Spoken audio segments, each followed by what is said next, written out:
Hello, Professor Hutchinson. Today we have Nick here doing his Comm presentation. We have our audience, Kaylani, Dakota, Mama Michelle, and myself. Go ahead, Nick. Woo! Woo! Ar. Has anyone here ever struggled with continuous patterns of lack of communication between their best friends? May I get a raise of hands? Perfect. Looks like everybody here.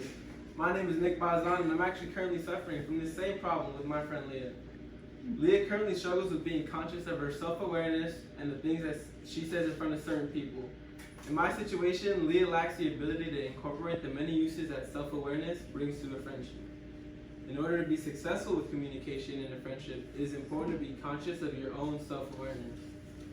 Today I'm going to be discussing the difference between people who are willing to communicate and willing to understand their own self-awareness versus those who lack the ability to do so.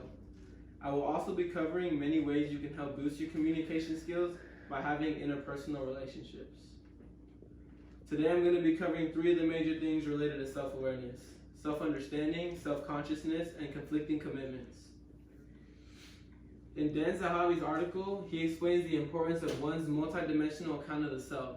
He also evaluates the connection and the differences between interpersonal and normative behavior in relationships.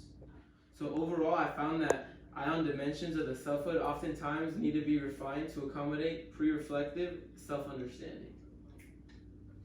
This topic relates to many things we have covered so far in these last few chapters. It talks about the way people of many different ages communicate, and depending on how, different factors like age and past experiences will likely already have an idea of their own self-awareness. However, some may not yet be able to embrace the knowledge of self-understanding it takes to have self-awareness.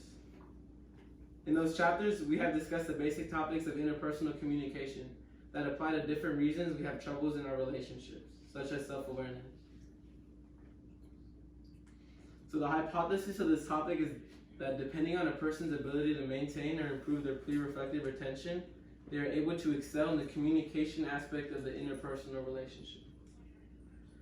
So according to the author, he states, to carve off self-awareness from the self's practical immersion in a situation where things and possibilities already matter and draw one to act is to distort the phenomenon.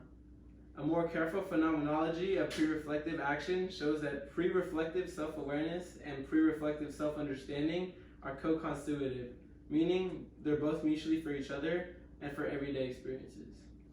Secondly, self-consciousness is a many-layered phenomenon. It comes in many forms and degrees, whereas one of the most advanced forms might involve contemplating one's life as a whole and reflecting on the kind of one person is, the values one hold dear. The most primitive form of self-consciousness is a question of the ongoing first personal manifestation of one's own experiential life.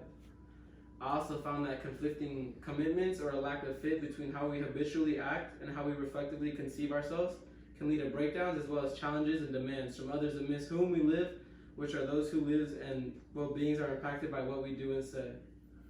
And lastly, in regards to Zahavi's multidimensional scientific classification of selfhood, pre-reflective self-understanding is accompanied by multiple viewpoints. A practical self-relation that is bound up with also B, an individual reflected suite of abilities and dispositions in light of which a person is aware and solicited to act in her current situation.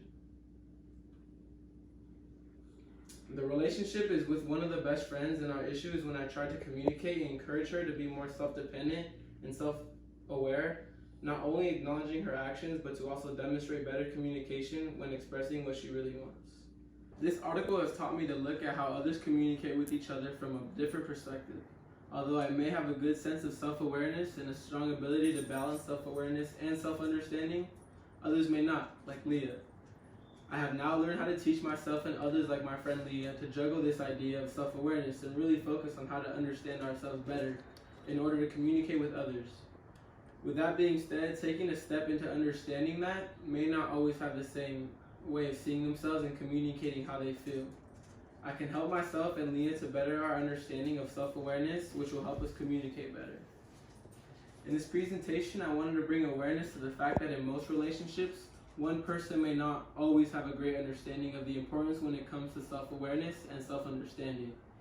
As seen in my friendship, I do have a moderate understanding and balance, whereas my friend Leah does not. And it becomes a block in the way we communicate about ourselves and others, If we become more aware of this, we can help each other become that better version of ourselves, but also excel when it comes to communicating in an interpersonal relationship. Communication is key, and that starts with knowing yourself and being mindful of how to use our communication skills with others. The main points I have covered are the two main focuses on self-awareness and the tools it can take on an interpersonal relationship with your best friend, but also affect the way you see yourself and value yourself. And in conclusion, I believe if you are lacking self-awareness in a relationship, it can not only damage a friendship or cause a distrust, but also lead to not knowing the power and effect of pre-reflective self-understanding and how it can cause a detrimental outcome to self-interpretation. Amazing. Amen.